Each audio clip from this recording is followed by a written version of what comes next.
तो JPSC preparation के लिए इस सेट में आपका स्वागत है। इसमें मैं मोस्टली जेपीएससी पेपर 2 से रिलेटेड जितने भी इंपॉर्टेंट क्वेश्चन जैसे कि एमसीक्यू फॉर्मेट में बन सकता है, जो एग्ज़ाम के लिए रेलेवेंट है और स्ट्रिक्टली जो सिलेबस में कवर होता है, जैसे शासन व्यवस्था से पेपर में 8 क्वेश्चन है, ठीक है। 8 पेपर यानी 16 नंबर, तो 16 नंबर है जो कि बहुत ज़्यादा रेलेवेंट हो जाता है पेपर 2 के लिए। तो इसी की तैयारी के लिए मैं एक कोर्स लॉन्च कर रहा हूँ जो मेरे द्वारा लॉन्च किया जाएगा। मेरा नाम है अजय यादव और मैं इसी चैनल पे आपको इसी से रिलेटेड सारे क्वेश्चंस के बारे में कवर करवाने वाला हूँ। तो जितना भी रेलेवेंट क्वेश्चन हो सकता है, जैसे मुंडा शासन व्यवस्था आज मैं इस वीडियो में कवर करने वाला हूँ। तो मुंडा शासन व्यवस्था से जितने भी रेलेवेंट क्वेश्चन होंगे सारे मैं इस वीडियो में कवर करने वाला हूँ, जो कि आपके एग्ज़ाम के लिए इंपॉर्टेंट होगा और आपके लिए इम्पोर्टेंट होगा कि आप अगर रिवीजन भी करना चाहते हैं इससे रिलेटेड, ठीक है। अगर रिवीजन भी कर रहे हैं आप तो आपके लिए एक बेटर ऑप्शन बन सकता है कि ये वीडियोज़ आप पूरा देख लें, ताकि आपको एक ब्रीफ आइडिया लग जाएगी किस टॉपिक से कितना पढ़ना है और क्या क्या इंपॉर्टेंट क्वेश्चन बन सकता है, या रेलेवेंसी जो होगा, जो रेलेवेंट होगा एग्ज़ाम के लिए, वो आपको इसी में मिल जाएगा, ठीक है।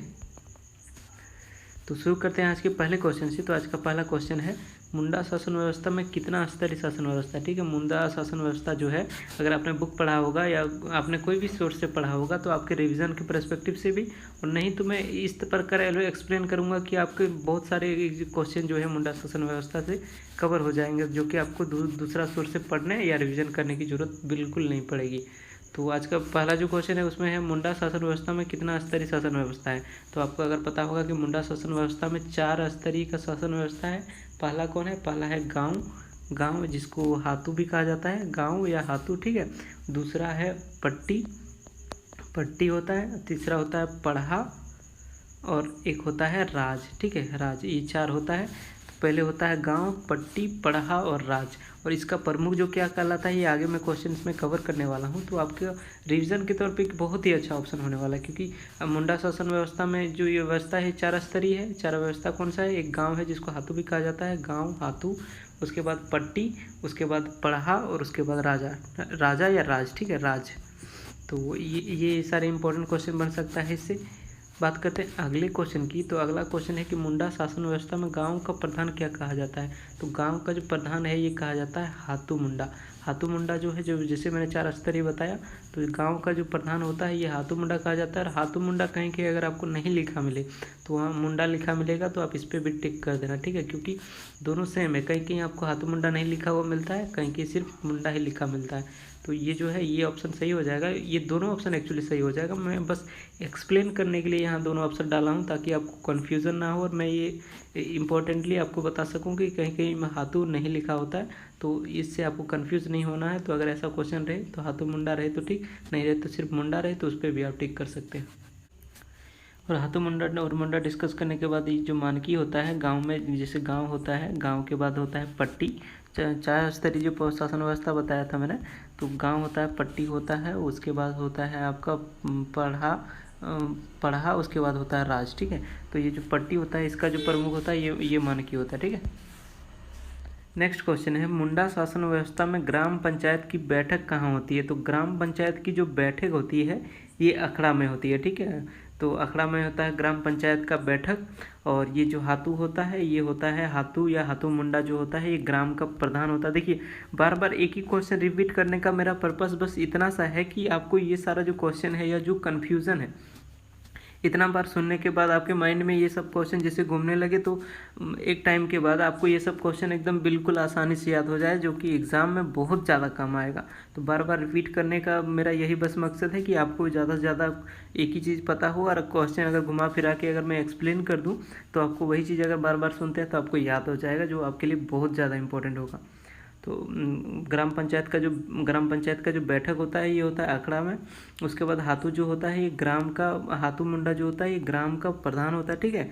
ग्राम का प्रधान होता है हाथू या हाथू मुंडा, ठीक है, यहाँ मुंडा ऐड कर लीजिएगा, हाथू मुंडा। और ये जो पहाड़ा होता है ये होता है, पढ़ा होता है ये होता है जो 4 स्तरीय था ना, तो ग्राम हो गया, उसके बाद हो गया था आपका पट्टी, उसके बाद पढ़ा, ठीक है। तो पढ़ा जो है ये 3rd वाला स्टेज है, ठीक है, 3rd वाला है। और उसके बाद जो सुप्रीम होगा वो होगा राजा, जिसको राज कहा जाता है, लेकिन उसको लीड जो करता है वो राजा करता है, ठीक है, राजा या सरदार।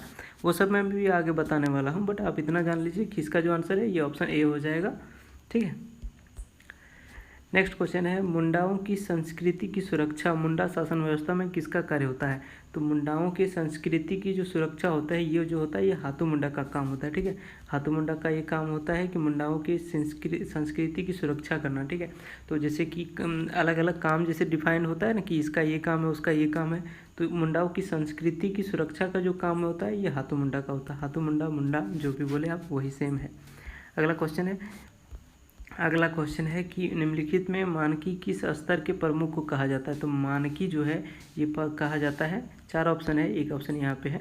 तो मानकी जो है ये कहा जाता है आपका पट्टी। ठीक है, पट्टी का जो हेड होगा या प्रमुख होगा वो आपका कहा जाएगा मानकी। ठीक है, मानकी कहा जाएगा। हाथू या हाथू मुंडा कहा जाता है ग्राम के हेड को। ठीक है, ग्राम के हेड को कहा जाता है हाथू मुंडा। उसके बाद देता है पढ़ा। ठीक है, पढ़ा होगा यहाँ पे, तो पढ़ा जो होगा इसका होता है पढ़ा राजा, इसका हेड होता है पढ़ा राजा। और एक ऑप्शन यहाँ पे आप देख लीजिए, ये होता है राज, तो इसका हेड होता है राजा या सरदार। ठीक है, राजा या सरदार। तो ये चारों इंपॉर्टेंट है और इसका जो सीक्वेंस है मैंने उसी के अकॉर्डिंग लिखा है। ठीक है, पहले हाथों हो गया ग्राम यानी लो लेवल वाला, उसके बाद हो गया पट्टी यानी कि मानकी, उसके बाद हो गया पढ़ा यानी पढ़ा राजा, उसके बाद वाला और उसके बाद हो गया राज जो कि हो गया राजा या सरदार। तो ये सब जो है ये आपके लिए बहुत इंपॉर्टेंट हो जाएगा, क्योंकि एक नंबर जो है ना, एक नंबर आपके लिए इंपॉर्टेंट हो जाता है, क्योंकि एक नंबर से किसी का सिलेक्शन रुक जाता है और किसी का हो जाता है। तो आप प्लीज़ इसको इग्नोर मत करिए, और ज़्यादा लंबा वीडियो ये सब नहीं बनने वाला है, तो सीरीज़ आप कंटिन्यू रखिएगा ना तो आपके लिए बहुत फ़ायदेमंद होगा। अगर अच्छा लगेगा तो लाइक करिएगा, अगर नहीं लगेगा तो नहीं करिएगा, क्योंकि मेरा जो ये पर्पस है ये बस सिंपल है कि आपको ऑथेंटिक डाटा दिया जाए और आपके एग्ज़ाम के लिए मैं जो रेलेवेंट चीज़ें हो सका वो मैं ला सकूँ। अगर कोई इम्प्रूवमेंट होगा तो ये सब वीडियोस का सीरीज़ कंप्लीट होते होते मैं लास्ट में वो सब वीडियोस का एक अलग से मिसलेनियस टाइप का एक बना दूंगा, ताकि आपके एग्ज़ाम के लिए इम्पोर्टेंट है। ठीक है, बढ़ते हैं अगले क्वेश्चन की। तो अगला क्वेश्चन है, मुंडा शासन व्यवस्था में हाथू मुंडा और मानकी मुंडा द्वारा जिन कार्यों का निपटारा नहीं हो पाता है उन कार्यों को कौन करता है? तो ये जो है किसी का, अगर मान लीजिए कोई घर का मेंबर है, 4 मेंबर है। ठीक है, 4 मेंबर है, तो इन तीनों से जो अगर काम नहीं हो पाया तो उसका जो हेड होता है यानी कि घर का जो मुखिया होता है वो कर पाता है। तो मुंडा शासन व्यवस्था में हाथू मुंडा यानी ग्राम का हेड और मानकी यानी पट्टी का हेड, इन दोनों से जो कार्य नहीं होता वो कौन करेगा? ऑब्वियस सी बात है, वो राज करेगा, या राजा या सरदार जो भी आप बोले। ठीक है, तो यही कर पाएगा। तो इसका जो ऑप्शन हो जाएगा ये हो जाएगा आपका राजा या सरदार, ऑप्शन 4। ठीक है, नेक्स्ट क्वेश्चन है, मुंडा शासन व्यवस्था में पाहन निम्न में से किसका सहयोग होता है? तो मुंडा शासन व्यवस्था में पाहन जो होता है ये होता है हाथू मुंडा का सहयोगी। हाथू मुंडा का सहयोगी होता है जो कि ग्राम का हेड है। मानकी पट्टी का पढ़ा जो है ये पढ़ा राजा, जो पढ़ा का सरदार जो है ये राज का है। ठीक है, तो मुंडा शासन व्यवस्था में पाहन जो है ये हाथू मुंडा का सहायक होता है। फिर अगला क्वेश्चन है, मुंडा शासन व्यवस्था में महतो निम्न में से किसका सहायक होता है? महतो जो होता है ये पाहन का सहायक होता है। महतो होता है पाहन का सहायक, यानी ऑप्शन ए आपका सही हो जाएगा, 1 नंबर सही हो जाएगा। महतो पाहन का सहायक और पाहन जो है ये सहायक है हाथू मुंडा का। ठीक है, हाथू मुंडा कौन है? ग्राम का हेड। 3-4 बार रिपीट हो जाएगा ना तो आप सारा क्वेश्चन आपके माइंड में ऑटोमेटिकली घूमते रहेगा, और अगर आपको याद भी नहीं कर पाएंगे ना तो जब आप ऑप्शन देखिएगा एग्जाम में तो अपने आप आपके माइंड में यानी सबकॉन्शियस माइंड में अपने आप आपका क्लिक हो जाएगा कि इसका जो आंसर है ये सही होना चाहिए, पान सही होना चाहिए, इसका आंसर ये सही होना चाहिए। ऑटोमेटिकली वो सारी बातें आपके दिमाग में घूमने लगेंगी। बस आप कंटिन्यू रखिए, प्रॉफिट मिलेगा, थोड़ा टाइम लगेगा बट मिलेगा। अगला क्वेश्चन है, मुंडा शासन व्यवस्था में ठाकुर निम्न में से किसका सहायक होता है? तो मुंडा शासन व्यवस्था में ठाकुर जो होता है, ठाकुर होता है पढ़ा राजा का सहायक। ठीक है, ठाकुर पढ़ा राजा का सहायक होता है, यानी ऑप्शन इसका 3 सही हो जाएगा। तीसरा नंबर ऑप्शन इसका सही हो जाएगा। हाथू मुंडा आपको पता है, मानकी आपको पता है, पढ़ा राजा आपको पता है, राजा आपको पता है। ये हो गया ग्राम, ये हो गया पट्टी, ये हो गया पढ़ा और ये हो गया राज। ठीक है, देखते हैं अगला क्वेश्चन क्या है। तो अगला क्वेश्चन है कि मुंडा शासन व्यवस्था में पांडे किसका निम्न में से किसका सहायक होता है? तो मुंडा शासन व्यवस्था में जो पांडे होता है ये देखिए यहाँ 4 ऑप्शन दिया हुआ है, ये है मानकी, हाथू मुंडा, पढ़ा राजा और सरदार। तो देखिए मैं आपको यहाँ बता दे रहा हूँ, हाथू मुंडा जो होता है, हाथू मुंडा का होता है 2 सहायक। ठीक है, एक होता है पाहन, एक होता है पाहन, और पाहन का जो नीचे स्तर पे होता है वो होता है महतो।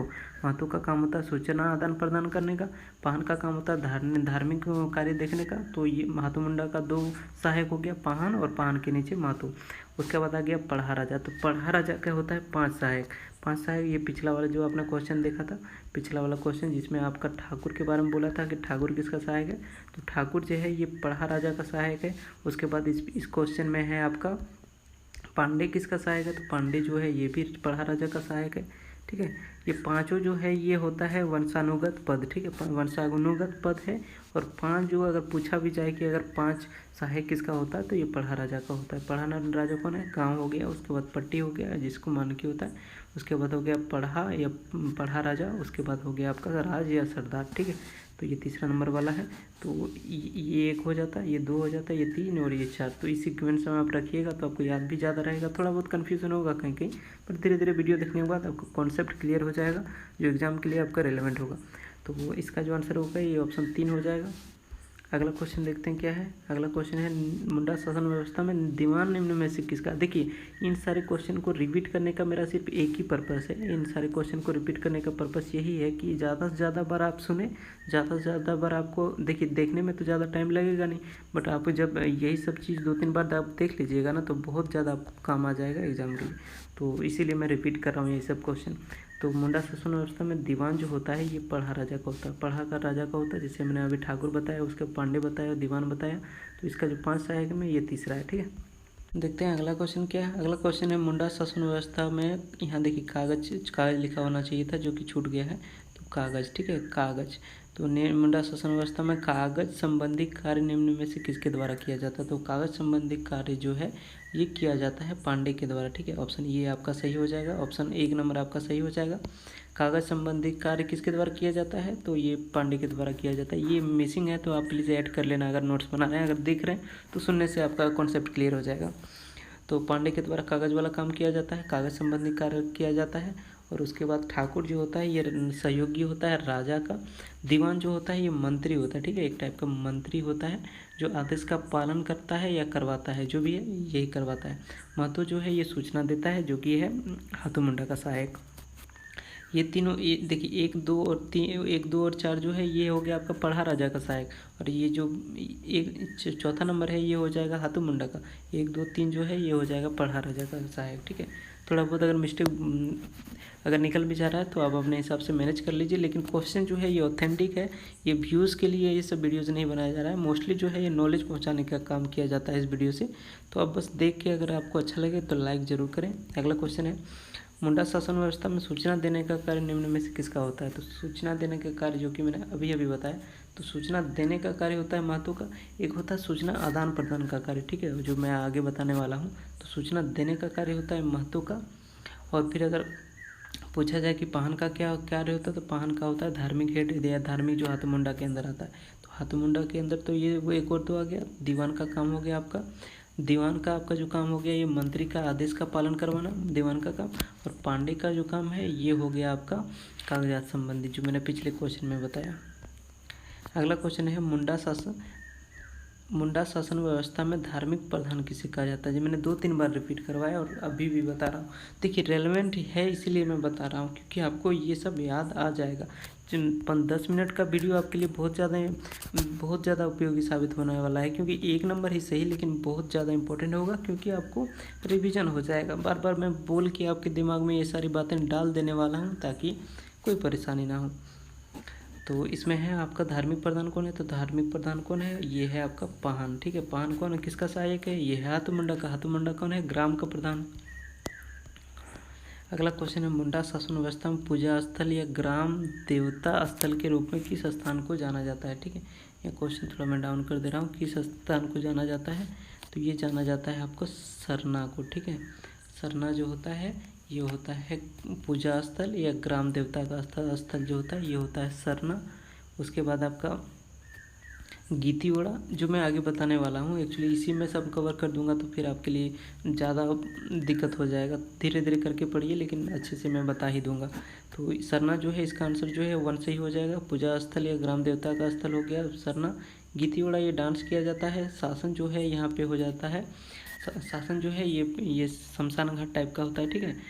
शमशान घाट, और वहाँ पे पत्थर का सील होता है, तो उसको शासनदारी भी कहा जाता है, ठीक है। तो शासन हो गया आपका शमशान के लिए, गीतियोड़ा हो गया डांस के लिए या युवा ग्रह के टाइप में, और जो सरना है, इसका जो आंसर है ये सरना होगा। तो सरना जो हो गया ये आपका पूजा स्थल या देवता का स्थल हो गया। अगला क्वेश्चन है, मुंडा शासन व्यवस्था में निम्न में से शासन किस स्थान को कहा जाता है? तो मैंने अभी बताया, अभी जस्ट तुरंत ही क्वेश्चन में बताया। तो शासन जो है एक होता है आपका समाधि स्थल, ठीक है। और इसमें जो सील होता है यानी पत्थर होता है, उसके बाद इसको शासनदारी कहा जाता है, ठीक है। नेक्स्ट क्वेश्चन है, मुंडा जनजाति में युवा ग्रह को किस स्थल से जाना जाता है? देखिए मैंने एक ही क्वेश्चन बार बार रिपीट करने का पर्पस आपको पहले भी बता दिया। तो युवा ग्रह का जो स्थल है ये कहा जाता है गीतियोड़ा को, ठीक है। गीतियोड़ा जो होता है ये युवा ग्रह का स्थल होता है। उसके बाद सरना आपको पता है ये होता है देवी देवता का स्थल। शासन जो होता है ये होता है कब्रिस्तान टाइप का। अगला क्वेश्चन है, मुंडाओं को कौन सा शब्द पसंद नहीं है? देखिए ये सब क्वेश्चन है ना, मैं बहुत डीप जाके ये सब क्वेश्चन मैं निकाल रहा हूँ। तो मुंडा को कौन सा शब्द कहा जाना पसंद नहीं है? तो मुंडा को कोल कहा जाना बिल्कुल पसंद नहीं है। तो ये सभी क्वेश्चन रेलेवेंट है, एक्चुअली मुझे भी लगता था नहीं है, बट मैंने क्वेश्चन जब चेक किया तो पता चला कि ये सभी क्वेश्चन एग्जाम में पूछ लिया जाता है। तो इन मुंडाओं को कोल जो है ये कहा जाना पसंद नहीं है। अगला क्वेश्चन है, मुंडा जनजाति को प्रजाति दृष्टि से किस समूह में रखा जाता है? तो प्रजाति दृष्टि से मुंडा शासन को मुंडा जनजाति को जो है ये रखा जाता है एस्ट्रोलॉयड, ठीक है। एस्ट्रोलॉयड यानी दो ऑप्शन इसका सही है। एस्ट्रो एशियाटिक जो है ये आपका भाषा परिवार का है, ठीक है। भाषा का अगर परिवार पूछा जाए तो एस्ट्रो एशियाटिक, जिसमें इस अपने भाषा को मुंडा कहते हैं होडो जगर, ठीक है, होडो जगर कहते हैं। और इसका जो ऑप्शन है ये दो नंबर सही हो जाएगा, प्रोटो एस्ट्रोलॉयड। अगला क्वेश्चन है, ऐसी कौन सी जनजाति है जो सिर्फ झारखंड में पाई जाती है? देखिए मुंडा शासन व्यवस्था में मैं आपको पढ़ा रहा हूँ तो मुंडा से रिलेवेंट होगा, तो इसको आप अपने हिसाब से भी टिक कर सकते हैं, लेकिन मैं बता दे रहा हूँ कि ये जो झारखंड में जो पाई जाने वाली इकलौती जनजाति है या सिर्फ झारखंड में ही पाई जाती है, तो ये है मुंडा जनजाति। अगला क्वेश्चन है, मुंडा जनजाति में युवा ग्रह को क्या कहा जाता है? तो मुंडा जनजाति में युवा ग्रह को गीतियोड़ा कहा जाता है। शायद ये क्वेश्चन मैं 2 बार रिपीट कर रहा हूँ, बट आप अपने हिसाब से मैनेज कर लेगा। मुंडा जनजाति में युवा ग्रह को है ये गीतियोड़ा के नाम से जाना जाता है, ठीक है। और सरना क्या है? सरना है देवी देवता का स्थान या फिर पूजा स्थल। शासन क्या है? यहाँ पे कब्रिस्तान टाइप का है, और इस पे जो पत्थर लगाया जाता है तो उसके बाद शासनदारी कहा जाता है। अगला क्वेश्चन है, मुंडा अपनी भाषा को क्या कहते हैं? तो मुंडा अपनी भाषा को होडो जगर कहते हैं, ठीक है। होडो जगर जो है ये मुंडा अपनी भाषा को कहते हैं। ये किस भाषा परिवार का है? तो ये है एस्ट्रो एशियाटिक, ठीक है, एस्ट्रो एशियाटिक परिवार का है। क्वेश्चन है, मुंडा समाज में गोत्रों की संख्या कितनी होती है? तो मुंडा समाज में जो गोत्रों की संख्या होती है ये 340 होते हैं। यानी कि क्वेश्चन जो है डायरेक्ट पूछा जाएगा, थोड़ा सा आपको घुमा फिरा के पूछा जाए, लेकिन आंसर जो है ये तो फैक्ट है, तो ये तो चेंज होने वाला है नहीं। तो इसी हिसाब से मैं बता दे रहा हूँ, मुंडा समाज में जो गोत्रों की संख्या है ये 340 होता है। अगला क्वेश्चन है, मुंडा शासन व्यवस्था में पढ़ा राजा का पद होता है। तो पढ़ा राजा का जो पद होता है ये होता है चुना हुआ, ठीक है। यहाँ पे निर्वाचित होता है लेकिन चुना हुआ होता है, इलेक्शन के तौर पे उस टाइप का नहीं होता है, बट लोगों के द्वारा चुना जाता है, कुछ लोगों के द्वारा चुना जाता है। मनोनीत नहीं होता है। मनोनीत ये होता है कि कोई एक जो पावर में है उसको वही इसको नॉमिनेट कर दे रहा है, ऐसा नहीं होता है। कुछ लोग मिलके करते हैं, 2 हो 4 हो या 6 हो, जो लोग हो मिलके करते हैं तो निर्वाचित हो गया, वंशानुगत नहीं होता। तो इसका जो आंसर है ये निर्वाचित हो जाएगा। पढ़ा राजा का पद जो होता है ये निर्वाचित होता है। अगला क्वेश्चन है, मुंडा शासन व्यवस्था में पहान को दी जाने वाली लगान मुक्त भूमि को क्या कहा जाता है? तो पहान को दी जाने वाली जो लगान मुक्त भूमि होती है इसे कहा जाता है डाली कट्टर भूमि, ठीक है, डाली कटरी भूमि, डाली कटारी भूमि। ये ऑप्शन ए आपका सही हो जाएगा, 1 नंबर सही हो जाएगा। और इसी के साथ मैं इस लेक्चर को ख़त्म करता हूँ। अगला जो लेक्चर है ये होगा आपका नागवंशी से रिलेटेड, ठीक है, नागवंशी से रिलेटेड अगला क्वेश्चन होगा आपका।